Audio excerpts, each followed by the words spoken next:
बातें पूछी जाती हैं। इतनी सारी डिटेल में बातें पढ़ने के लिए आज हमें तैयार करना है शॉर्टेस्ट मेथड, ताकि बच्चों को ये कठिन ना लगे, ये परेशानी पूर्वक ना लगे।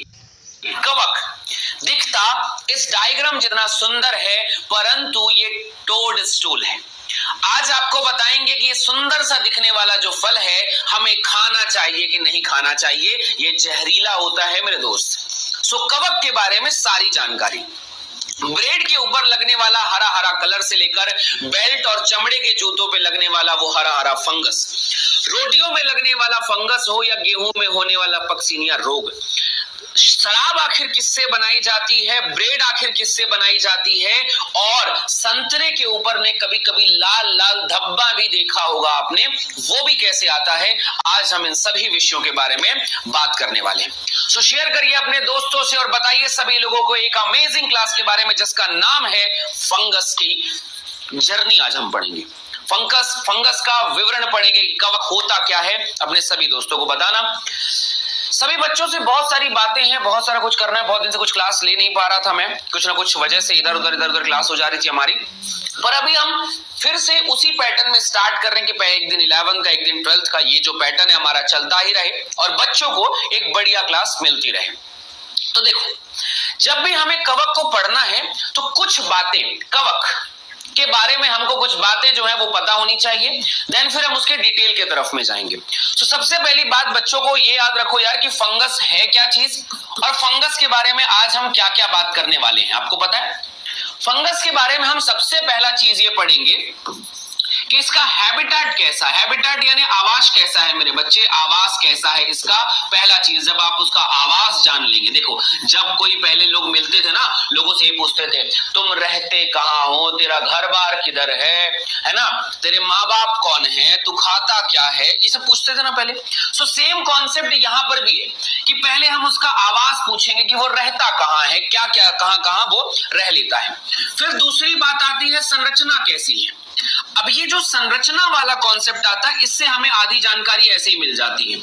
फिर तीसरा पार्ट आ जाता है कि जब हमें संरचना क्लियर हो जाए तो समझना कि हमारे पास में पोषण कैसे होता है, इसको समझो कि इनके पास पोषण कैसे होता है। और सबसे आखिरी में फिर पॉइंट आ जाता है जनन। जिन लोगों ने ये चार बातें पढ़ ली, हर टॉपिक क्लियर हो जाएगा, हर टॉपिक क्लियर हो जाएगा। अब मैं तुम्हें सबसे ज्यादा अच्छे से बता दूं कि पहले मैं इनका चार्ट आपको बनवा देता हूं, चार्ट के बेसिस में फिर हम आगे कहानी क्लियर करेंगे, फिर डिटेल करेंगे। तो देखो, सबसे पहली बात, हैबिटेट का कोई मसला ही नहीं है, पोषण और जनन। और फिर पांचवी बात आ जाती है प्रकार। ये सबसे बड़ा सवाल है बच्चों के लिए। पहले इन तीनों का मैं आपको फ्लो चार्ट बनवाऊंगा और देन फिर एक एक करके हम डिटेल करेंगे कि वो क्या होता है, कैसे होता है, क्या क्या चीजें होती हैं। बना दे? तैयार हैं आप सभी लोग? आप सभी तैयार हैं कि मैं आपको हैबिटेट बाद में पढ़ाऊंगा, संरचना बाद में पढ़ाऊंगा। कारण क्या है ना, बच्चों को पहले से ही थोड़ा बहुत पता रहेगा ना कि यार ऐसा होता है वैसा होता है, तो चीजें बढ़िया समझ में आ जाती है। तैयार हैं आप सभी लोग? स्टार्ट करते हैं। Fungus, the great kingdom. Fungus क्या होता है, कैसा होता है और क्या क्या चीजें होती हैं। वेरी फर्स्ट थिंग इज कि आज मैं आपको सुपरफिशियल लेवल पे, अपर लेवल पे नहीं, नीट के लेवल का पढ़ाऊंगा कि बच्चों को पता चलना चाहिए फंगस होता क्या है। यहां पर हम तमाशा करने नहीं, हम डिटेल में पढ़ने आए हैं। हर एक चीज डिटेल पढ़ेंगे। जहां पे फ्लो चार्ट की जरूरत पड़ेगी फ्लो चार्ट भी बनाएंगे, जहां पर जैसी आवश्यकता वैसा पढ़ेंगे। पहली बात, इसकी विज्ञान की शाखा का नाम होता है माइकोलॉजी। कमेंट सेक्शन पे आंसर और कॉपी में ये शब्द होना चाहिए। कमेंट सेक्शन में आंसर, कॉपी में ये शब्द होना चाहिए। What is mycology? फंगस का अध्ययन, कवकों के अध्ययन का, कवकों के अध्ययन के लिए विज्ञान की वह शाखा जिसमें हम अध्ययन करते हैं उसे माइकोलॉजी कहा जाता है। चाहे हिंदी हो चाहे इंग्लिश, हम इसे माइकोलॉजी ही पढ़ते हैं। इसके अलावा माइकोलॉजी के बेसिस में सबसे पहला पॉइंट आएगा कि ठीक है भाई, चलो हम बात कर रहे हैं कि माइकोलॉजी कवकों का अध्ययन हो गया, हम इसमें पढ़ेंगे क्या।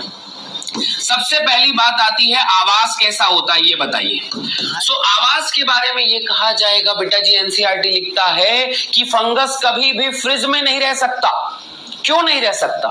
क्योंकि फंगस हमेशा दो जगह पे रहता है, गर्म एवं नमी वाली जगहों पर। ये लाइन एनसीईआरटी की कई बार पूछी गई है, गर्म यानी नमी युक्त जगह पर। ऐसी जगह जहां पर गर्म और नमी पाई जाएगी उन जगहों पर फंगस पाया जाएगा, मींस दे आर प्रेजेंट